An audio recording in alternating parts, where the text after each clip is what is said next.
Saudara-saudari yang terkasih, Anda yang memiliki anak kecil yang baru suka boneka, kadang-kadang bisa terjadi karena begitu sayangnya pada boneka mainannya, itu bonekanya sudah kucel juga tidak boleh dibuang. Bonekanya itu selalu melekat kemanapun dia pergi.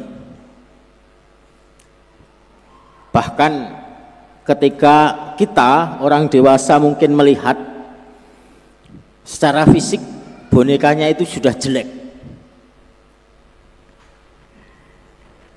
mau dicuci nanti malah rusak. Kalau tidak dicuci, ya itulah keadaannya, semakin kotor.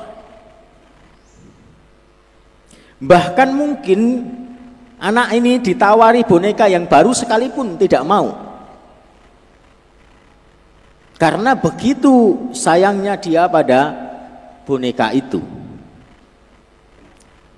Maka orang dewasa yang mengasihi anak ini tidak akan berpikir bahwa dia memisahkan anak ini dari boneka itu.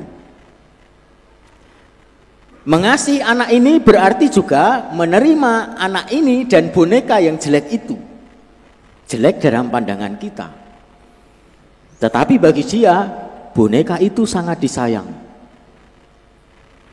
Saudara-saudari yang terkasih, kira-kira seperti itulah gambaran yang ditawarkan Allah kepada kita melalui jawaban Yesus dan juga melalui penegasan-penegasan yang disampaikan melalui bacaan-bacaan hari ini, bahwa Allah itu mengasihi manusia dengan begitu besar sehingga siapapun dikasihi, dan manusia kita pun punya kewajiban, diundang untuk bisa senantiasa juga mengasihi apa yang dikasihi Allah. Maka dalam bacaan pertama ini konteksnya adalah orang-orang Israel.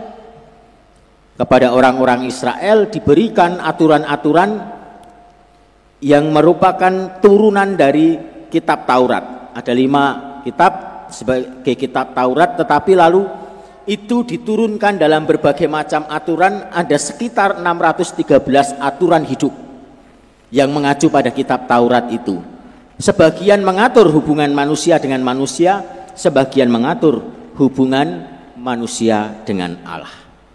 Beberapa butir dari itu kita dengarkan hari ini. Tentang apa? Tentang sikap terhadap janda, tentang sikap terhadap orang asing, tentang bagaimana orang meminjamkan uang. Ketika itu semua menunjukkan ketidakadilan, maka Allah sendiri mengatakan kamu harus siap menanggung konsekuensinya, karena kamu berbuat tidak adil terhadap orang-orang yang aku kasihi. Bacaan kedua, jemaat di Tesalonika itu adalah jemaat yang sangat plural. Kota yang sudah cukup maju dengan berbagai macam manusia berkumpul di sana. Bagaimana orang bersikap terhadap sesamanya itu menjadi sebuah tantangan. Kalau orang hanya berpikir bahwa sesama itu adalah orang sebangsa, di sana ada berbagai macam bangsa. Maka Paulus itu memberikan pujian kepada cara hidup jemaat di Tesalonika yang menunjukkan hidup yang penuh kasih kepada banyak orang meskipun dari latar belakang bangsa. Paulus meneguhkan itu menjadi sebuah perwujudan nyata dari iman mereka kepada Tuhan.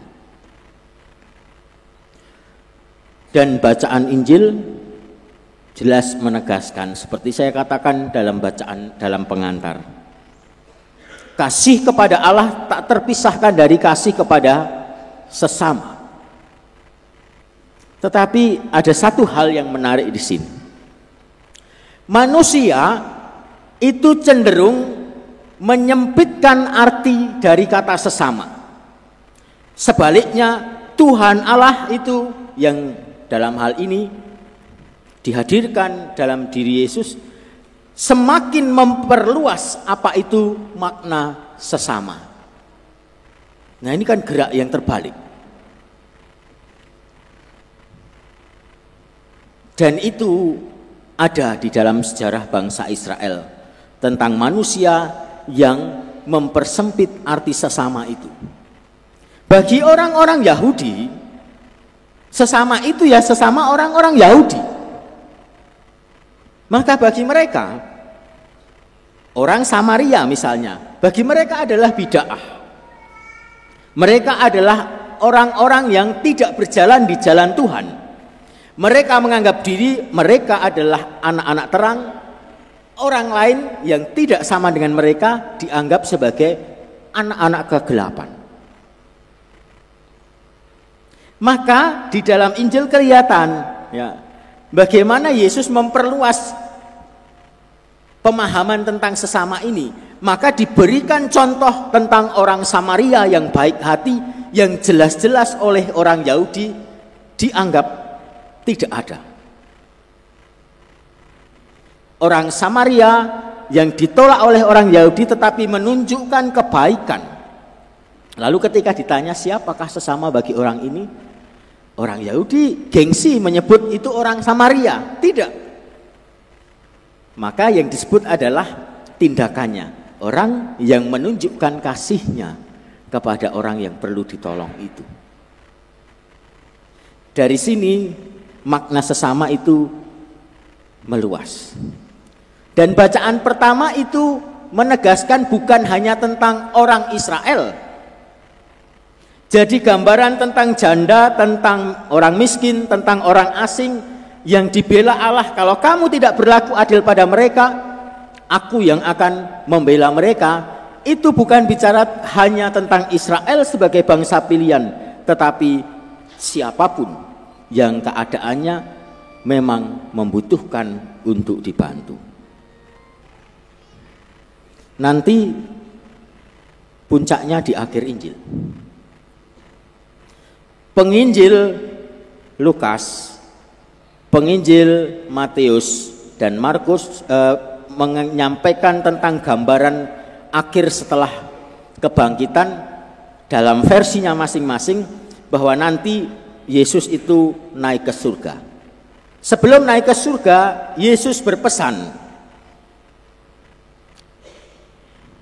pergilah ke seluruh dunia, wartakanlah Injil kepada segala bangsa, baptislah mereka dalam nama Bapa dan Putra dan Roh Kudus. Itu versi Matius. Versi Lukas kurang lebih mirip-mirip dengan itu.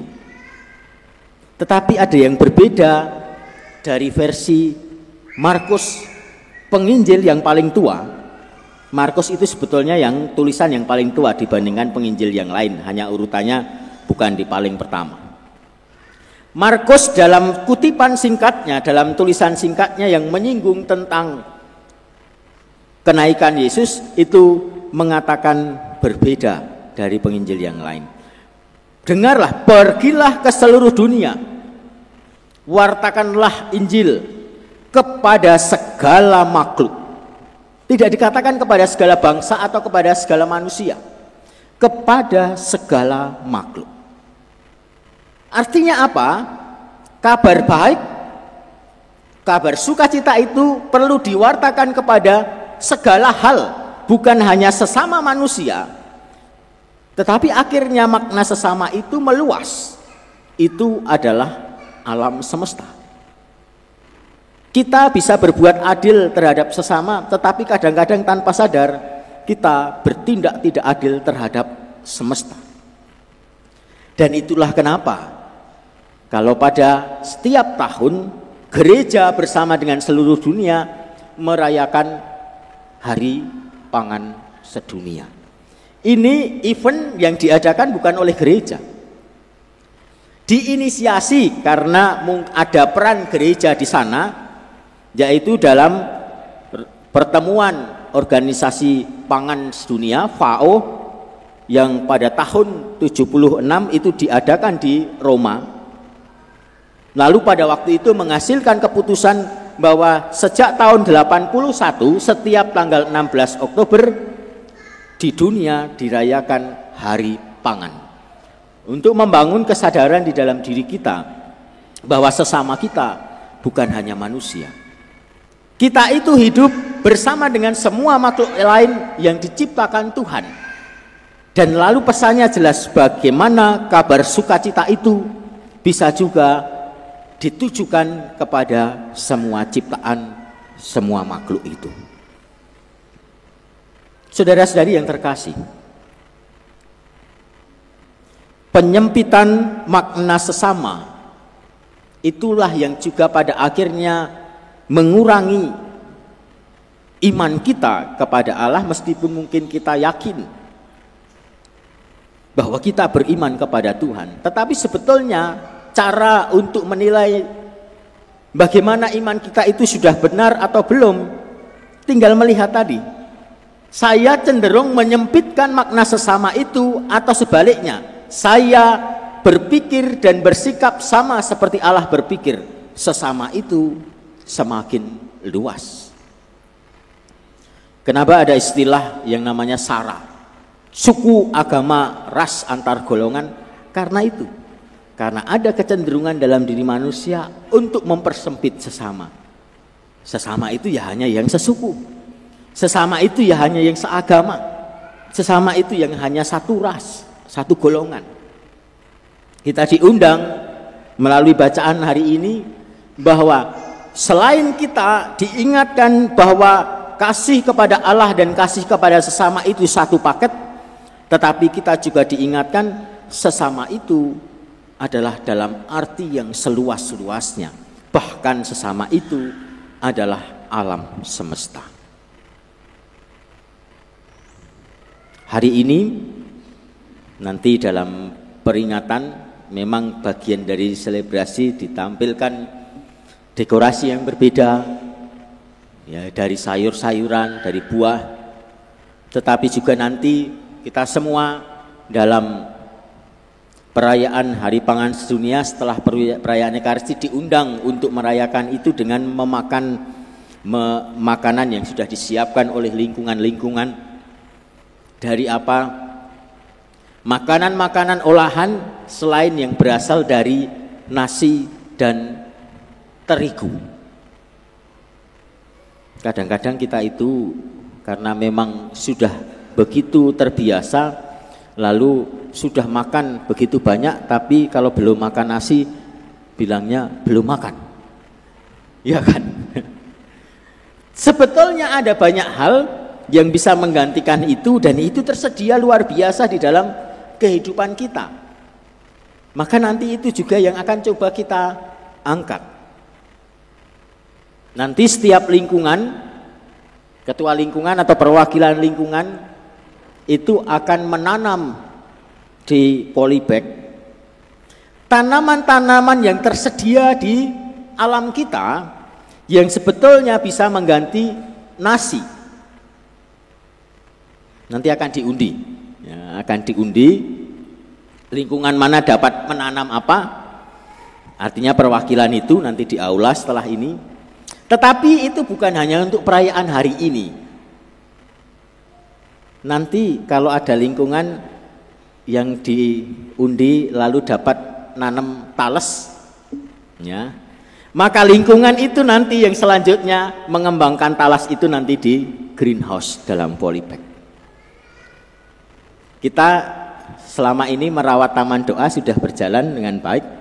Hari ini akan diumumkan juga pemenangnya, meskipun itu tidak berakhir. Jadi nanti akan tetap berlanjut untuk berikutnya, sambil kita menambahkan sesuatu yang bisa berguna untuk kita sendiri. Kembangkan apa yang sudah disediakan oleh alam yang sekarang mungkin hampir punah. Beberapa umbi-umbian itu hampir tidak ada.